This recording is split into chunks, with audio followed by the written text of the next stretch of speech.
इस वक्त एक बड़ी खबर आ रही है, वो आपको बता दें। पंजाब हरियाणा सीमा पर किसानों का जमावड़ा लगा हुआ है। आज फिर दिल्ली में घुसने की कोशिश करेंगे किसान। अंबाला के शंभू बॉर्डर पर भारी सुरक्षा बलों की तैनाती की गई है। देखिए, सरकार जहां बात को तैयार है, उसके बाद भी किसान जो हैं वो अपनी मांगों को लेकर के प्रदर्शन पर आतुर हैं और इसलिए सड़कों पर उतरे हुए हैं। दिल्ली की सीमाओं पर सुरक्षा बलों की नजर है। चप्पे चप्पे पर सुरक्षा बल ने अपनी नजर बनाई हुई है। अलग अलग जगहों पर पुलिस फोर्स की तैनाती की गई है। खास करके दिल्ली से सटे वो बॉर्डर जो कि हरियाणा और पंजाब को दिल्ली से जोड़ते हैं, बॉर्डर वाले इलाकों को सील किया गया है।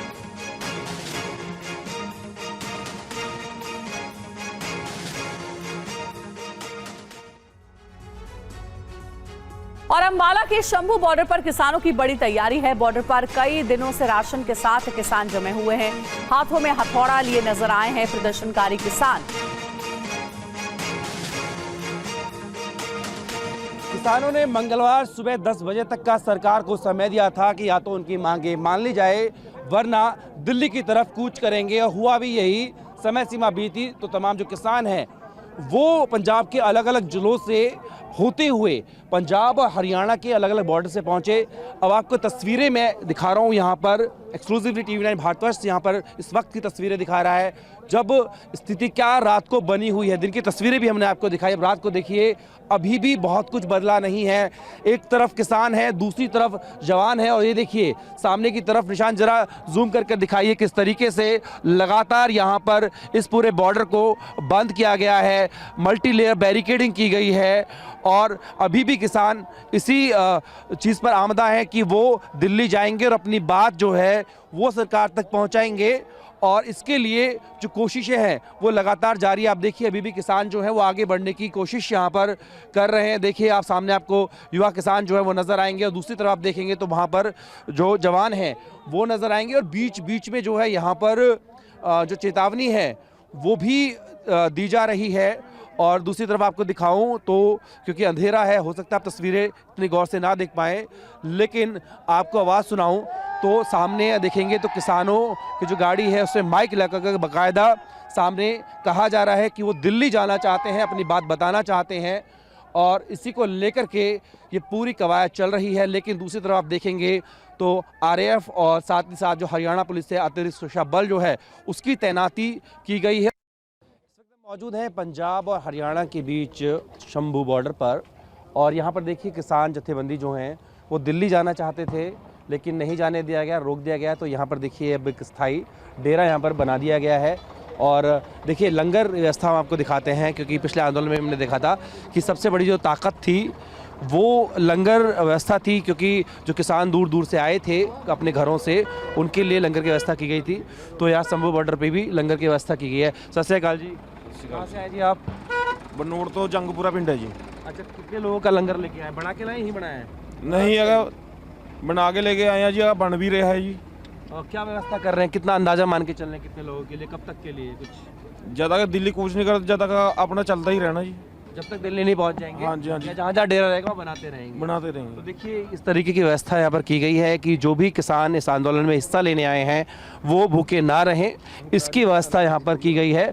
और एक बार थोड़ा उठा दीजिए उसको, ये देखिए यहाँ पर इस तरह के बहुत सारे लंगर की व्यवस्था की गई है ताकि जो किसान हैं वो यहाँ पर भूखे ना रहें। नमस्कार जी, मतलब आंदोलन करना है तो पेट में भोजन भी? हाँ जी, हाँ जी, भोजन होना चाहिए जी।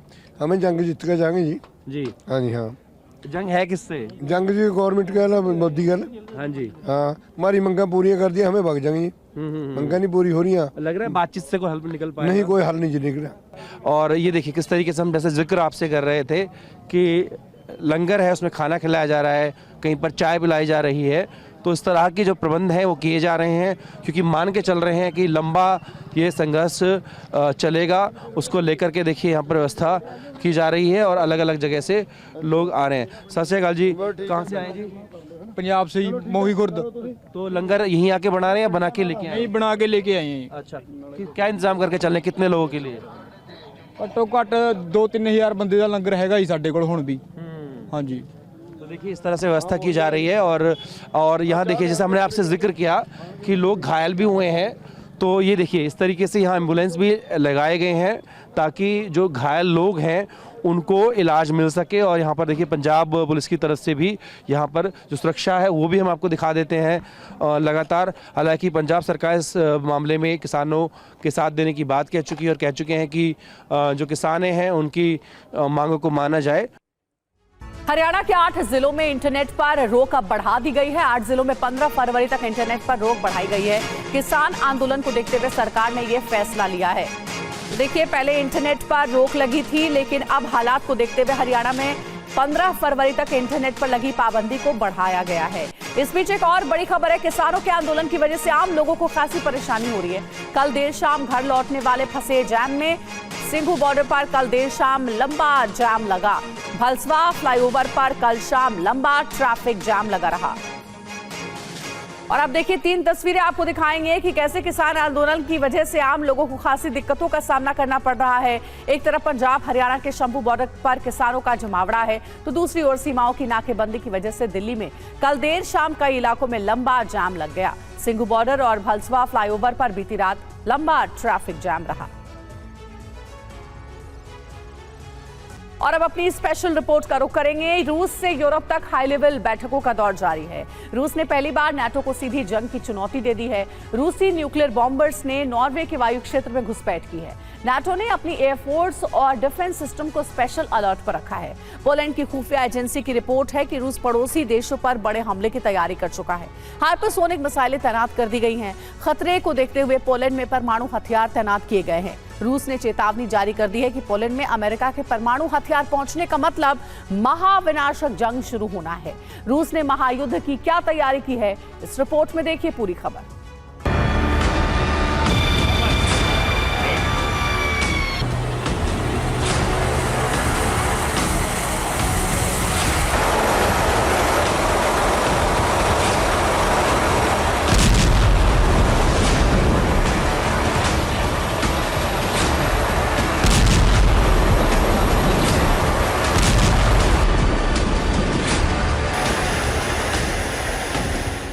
यूरोप में महासंग्राम का पहला अध्याय शुरू हो चुका है। यूक्रेन पर 125 घंटे से जारी बारूदी वर्षा का अब विस्तार हो चुका है।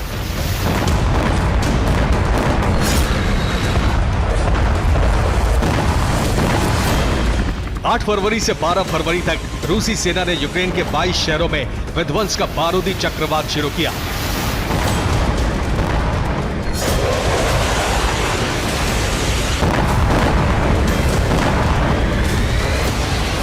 और अब ये जंग यूक्रेन की सीमाओं से दूसरे यूरोपीय देशों की सीमाओं तक पहुंच चुकी है।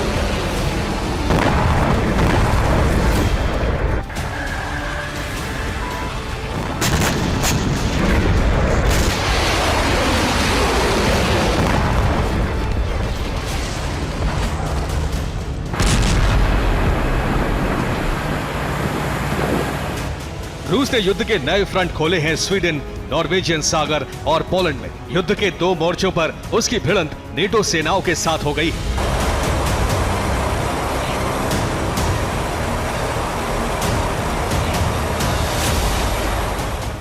लेकिन सबसे विस्फोटक वार रूस ने स्वीडन पर किया है।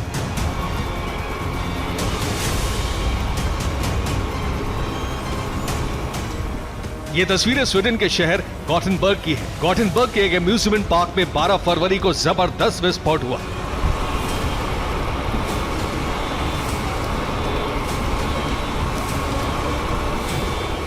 इस विस्फोट से एक वाटर राइड पूरी तरह तबाह हो गई और अम्यूजमेंट पार्क की छत का बड़ा हिस्सा उड़ गया।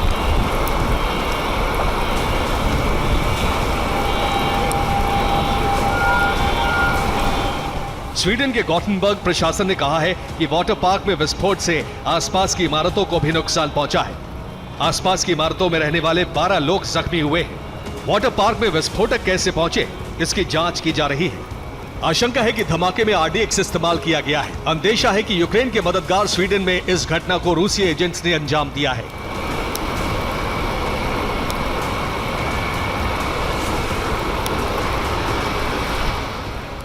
स्वीडन जल्दी ही नेटो का सदस्य बनने वाला है और रूस ने पहले ही अंजाम भुगतने की चेतावनी दे दी है।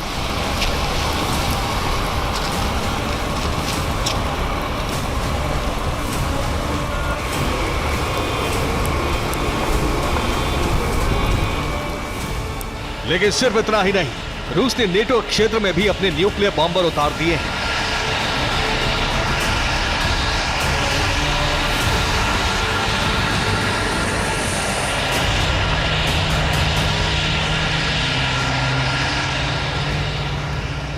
यूक्रेन जंग शुरू होने के बाद रूस ने पहली बार नेटो की जमीन पर ऑपरेशन किया है। नॉर्वेजियन सागर में रूस और नेटो की आसमानी भिड़ंत हुई है।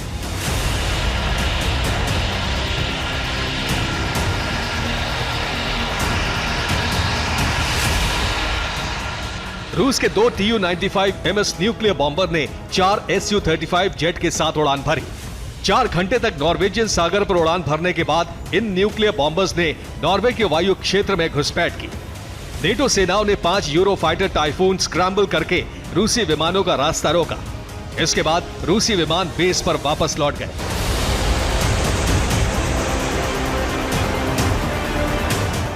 बारह फरवरी को सिर्फ यही 2 घटनाएं नहीं हुई जो रूस वर्सेस नेटो की जंग का पहला अध्याय बन सकती है। तीसरा सबसे बड़ा घटनाक्रम है पोलैंड।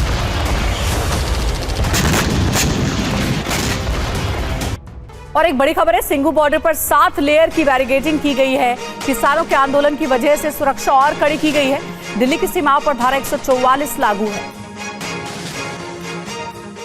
अपनी मांगों को लेकर किसान लगातार इकट्ठे हो रहे हैं शंभू बॉर्डर पर और दिल्ली पुलिस द्वारा उनको दिल्ली न आने की हर संभव प्रयास किए जा रहे हैं और जगह जगह बॉर्डर सील भी किए गए हैं। इस वक्त मैं सिंघू बॉर्डर पर मौजूद हूं। आप देख सकते हैं तस्वीरों में कि यहाँ पर 7 लेयर की जो बैरिकेडिंग है किसानों को रोकने के लिए वो लगाई गई है और इसके अलावा यहाँ पर जो किसान अगर शंभू बॉर्डर पर क्रॉस करके इधर की तरफ आते भी हैं तो उनको पहले से ही गिरफ्तार कर लिया जाएगा। किसानों की जो मांग है वो एमएसपी और कर्ज माफी को लेकर लगातार किसान आंदोलित है और दिल्ली आने के लिए हर संभव प्रयास कर रहे हैं, लेकिन दिल्ली पुलिस उनको किसी भी कीमत पर दिल्ली दाखिल नहीं होने देगी, जिसके दिल्ली पुलिस ने कड़े पुख्ता इंतजाम। अवदीवका में 4 महीने की मशक्कत के बाद रूसी सेना जीत के बेहद करीब पहुंच चुकी है। अवदीवका में यूक्रेन को हार से बचाने के लिए नाटो में रणनीति तैयार हो रही है, लेकिन ज़ेलेंस्की को अवदीवका से ज्यादा चिंता ज़ेपोरिजिया की है। यूक्रेन की सेना ने दावा किया है कि ज़ेपोरिजिया पर कब्जे के लिए रूस रेडिएशन का डर फैलाने वाला ही और इसी के लिए ज़ेपोरिजिया में धमाके कराए जा सकते हैं।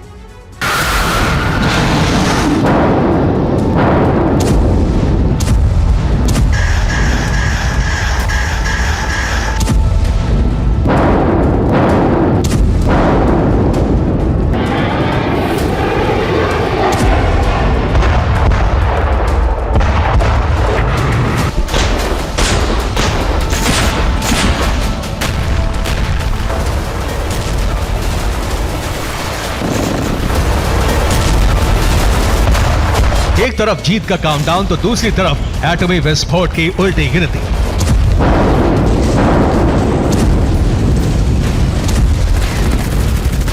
यूक्रेन के 2 हिस्सों में रूसी फौज का ऐसा मिशन चल रहा है जिसकी वजह से सिर्फ यूक्रेन नहीं बल्कि यूरोप के कई शहरों में भी तबाही मच सकती है।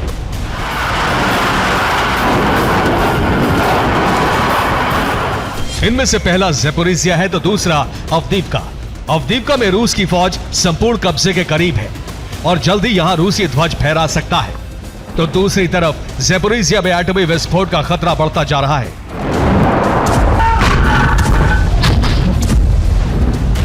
रूस के ताबड़तोड़ प्रहार के बाद अवदीवका में यूक्रेनी सैनिकों के हौसले पस्त हैं।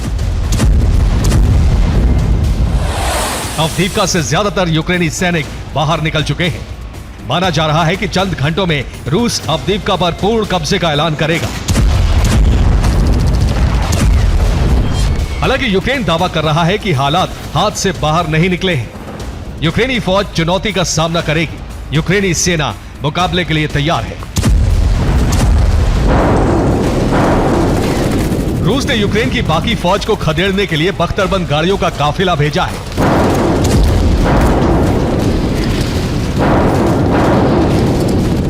अब तक रूस अवदीवका में अपनी सेना की मदद के लिए सिर्फ 2 टैंकों की टुकड़ी को भेजता था, लेकिन अब जीत की उम्मीद में यहां बख्तरबंद बटालियन को भेजा गया है।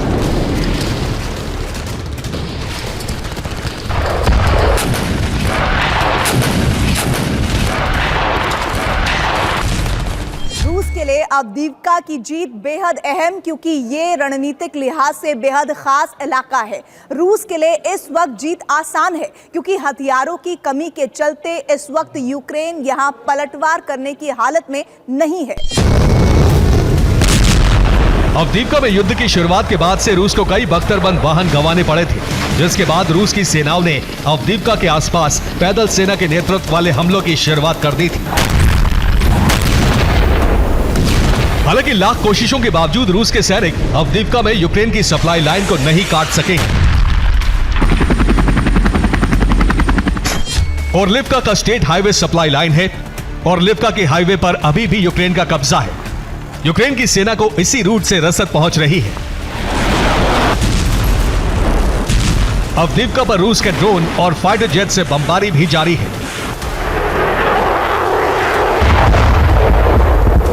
अवदीपका में जीत को सुनिश्चित करने की कोशिशों के बीच ज़ेपोरिज़िया पर भी पुतिन की नजर है। विशेषज्ञों के मुताबिक अवदीपका के बाद रूस का अगला टारगेट ज़ेपोरिज़िया हो सकता है। यूक्रेन को समुद्र से दूर करने के लिए रूस इस मिशन को तेज कर रहा है। इस मैप में लाल रंग के हिस्से में वो इलाके हैं जहां रूस की सेना ने बढ़त हासिल कर ली है। इस मैप से साफ हो रहा है कि रूस अपनी सीमा से लगे और क्रीमिया के आसपास के कितने बड़े इलाके पर भविष्य में कब्जा कर सकता है। विशेषज्ञों के मुताबिक रूस की सेना ने ज़ेपोरिज़िया प्लांट में लैंडमाइंस लगाई है।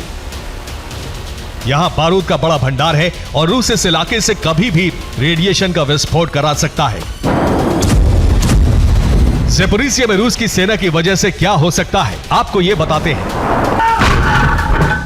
और अब आगे बढ़ते हैं और आपको बताते हैं कि आखिर रेडियोधर्मी पानी का रिसाव कैसे हो रहा है और इससे कितना नुकसान हो सकता है। तो ज़ेपोरिज़िया से महाविनाश की तैयारी है। कहा यह जा रहा है कि ज़ेपोरिज़िया में रूसी सेना का कब्जा है और रूस जब चाहे वहां विस्फोट करा सकता है। यूक्रेन का इस बीच दावा यह है कि परमाणु प्लांट से रेडियोधर्मी पानी का रिसाव या भाप का रिसाव हो सकता है। अगर ऐसा हुआ तो आपको यह भी बता दें कि काखोवका जलाशय पूरी तरह से पॉल्यूटेड हो जाएगा, यानी दूषित हो जाएगा। यहां से यूक्रेन में पीने के पानी की सप्लाई होने की वजह से 7 लाख लोग रेडिएशन की चपेट में आ जाएंगे। किसी तरह के धमाके से परमाणु प्लांट का कूलिंग सिस्टम भी बंद हो सकता है। अगर ऐसा हुआ तो परमाणु ईंधन गर्म होने लगेगा, कंटेनर में ईंधन जलने लगेगा, जिसकी वजह से हवा के जरिए दूर तक रेडिएशन फैल सकता है। अगर ज़ेपोरिज़िया परमाणु प्लांट का सुरक्षा सिस्टम फेल हो गया तो चेरनोबिल हादसे से बड़ी त्रासदी होगी। पूरा यूक्रेन रेडिएशन से प्रभावित होगा और पूर्वी यूक्रेन और रूस तक रेडिएशन फैल सकता है। रूस की वजह से प्लांट का बिजली सप्लाई भी बंद हो सकता है। बिजली की सप्लाई किसी भी रिएक्टर को बंद नहीं किया जा सकता है। ऐसे में 27 घंटे में रिएक्टर से ब्लास्ट हो सकता है और प्लांट की सुरक्षा प्रणाली बंद हो जाएगी।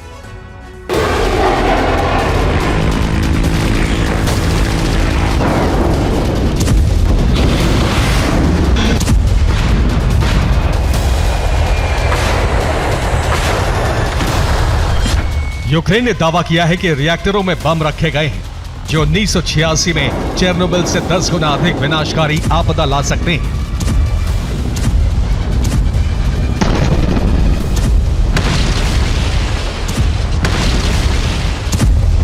फिलहाल बहुत मामूली लीकेज की जानकारी है, लेकिन बार बार बिजली सप्लाई बाधित होने की वजह से ज़ेपोरिज़िया से बड़े हादसे की आशंका है।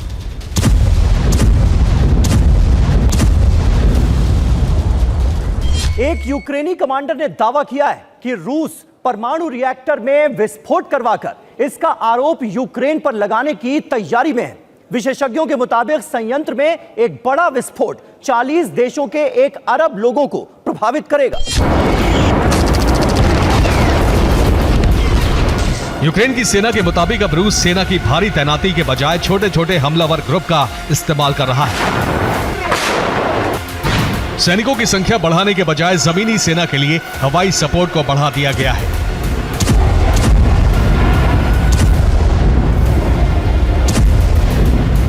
यानी रूस अब वायु सेना और थल सेना के बीच तालमेल के साथ हमले कर रहा है। अवदीपका पर रूस ने अक्टूबर 2023 में हमला किया था। 4 महीने से अवदीपका को चारों तरफ से घेरने की कोशिश होती रही।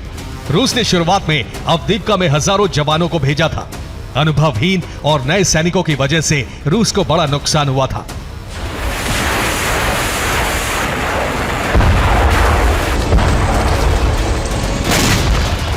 यूक्रेन के लिए अब अवदीव्का को बचा पाना बेहद मुश्किल है। यही वजह है कि नेटो देशों ने रणनीति बनाना शुरू कर दिया है। रूस के विजय रथ को रोकने के लिए यूक्रेन में जल्द हथियारों का जखीरा पहुंचाने की तैयारी है। साथ ही रूस को दूसरे मोर्चों पर उलझाने की तैयारी भी हो रही है। अंतर्राष्ट्रीय मुद्रा कोष का एक प्रतिनिधिमंडल और जर्मनी की संसद के उपाध्यक्ष कैथरीन गोरिंग एखार्ट 12 फरवरी को कीव पहुंचे।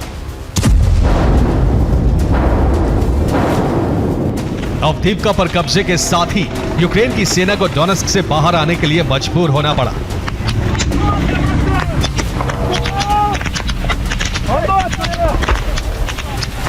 फिलहाल यूक्रेन को उम्मीद अब फ्रांस से मिलने वाली लॉन्ग रेंज मिसाइलों से है। यूक्रेन अवदीव्का को करीब करीब खाली करा चुका है और अब यूक्रेन की सेना रूसी फौज को पीछे करने के लिए इन इलाकों में मिसाइल अटैक करने की प्लानिंग कर रही है। हालांकि यूक्रेन के नए कमांडर इन चीफ फिलहाल अवदीव्का को लेकर नए सिरे से प्लानिंग कर रहे हैं।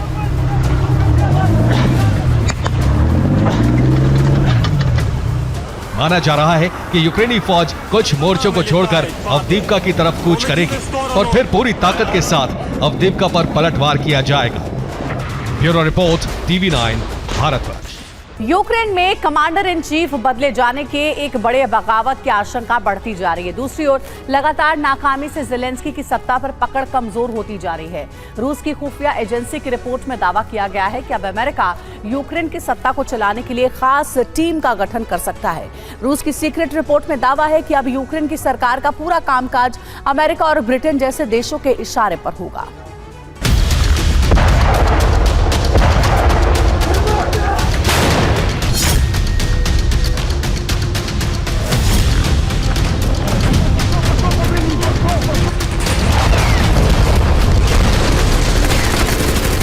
यूक्रेन में कमांडर इन चीफ को बदलना ज़ेलेंस्की के लिए मुसीबतों का सैलाब लेकर आया है।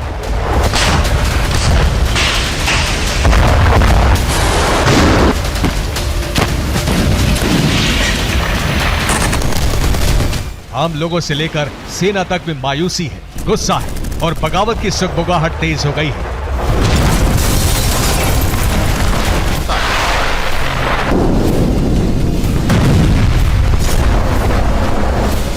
ज़ालुझनी सिर्फ सेना के चीफ नहीं बल्कि यूक्रेनी लोगों के लिए एक ऐसे नायक भी थे जिन्होंने यूक्रेनियन के लिए लड़ाई लड़ी, रूस जैसे देश को जीत नहीं हासिल करने दी।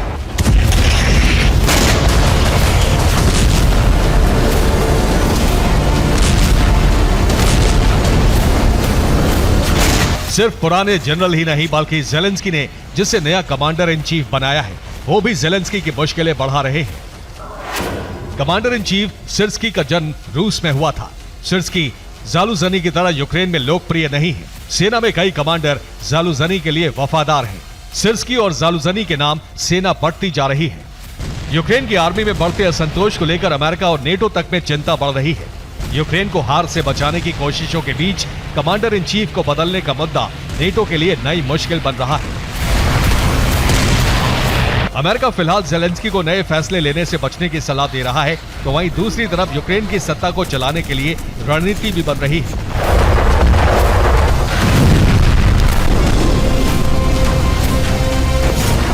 रूस की खुफिया रिपोर्ट के मुताबिक अमेरिका यूक्रेन में एक कोर टीम बनाने जा रहा है। कोर टीम ज़ेलेंस्की को फैसले लेने में मदद करेगी। कोर टीम की इजाजत के बिना कोई फैसला नहीं होगा।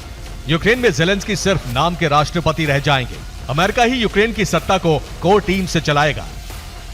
रिपोर्ट के मुताबिक अमेरिका और ब्रिटेन दूसरे G7 देशों को यूक्रेन के लिए एक विशेष प्रतिनिधि का ऑफिस बनाने के लिए मनाने की कोशिश कर रहा है।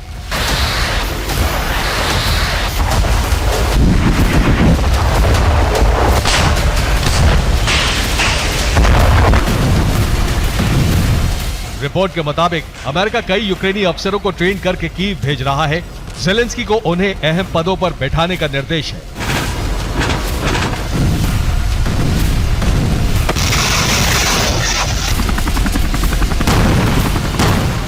रूस की खुफिया एजेंसी ने दावा किया है कि सभी अफसर अमेरिका के इशारों पर काम करेंगे।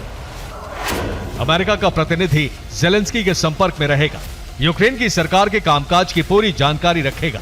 अमेरिका और ब्रिटेन से बात किए बिना कोई फैसला नहीं होगा। यानी कहने को तो सरकार ज़ेलेंस्की ही चलाएंगे, लेकिन यूक्रेन की सत्ता अमेरिका और ब्रिटेन के पास होगी। लंदन और वॉशिंगटन की ऑर्डर को ही ज़ेलेंस्की अपना आदेश बताकर लागू करेंगे।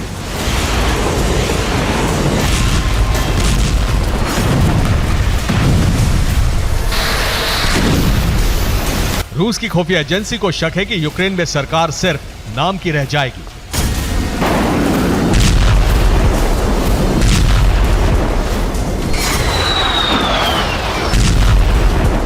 यूक्रेन में हथियारों की कालाबाजारी और भ्रष्टाचार को लेकर भी अमेरिका सतर्क है।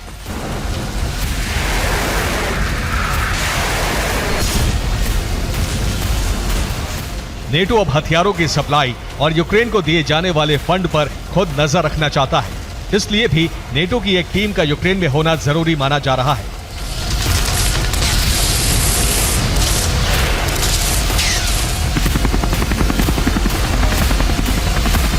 अमेरिका अब यूक्रेन को लेकर ज़ेलेंस्की सरकार के बजाय अपनी टीम के साथ ही रणनीति तय करेगा। रूसी खुफिया एजेंसी का दावा है कि यूक्रेन में मौजूद टीम ही पूरी व्यवस्था देखेगी। Bureau report, TV9 Bharatvarsh.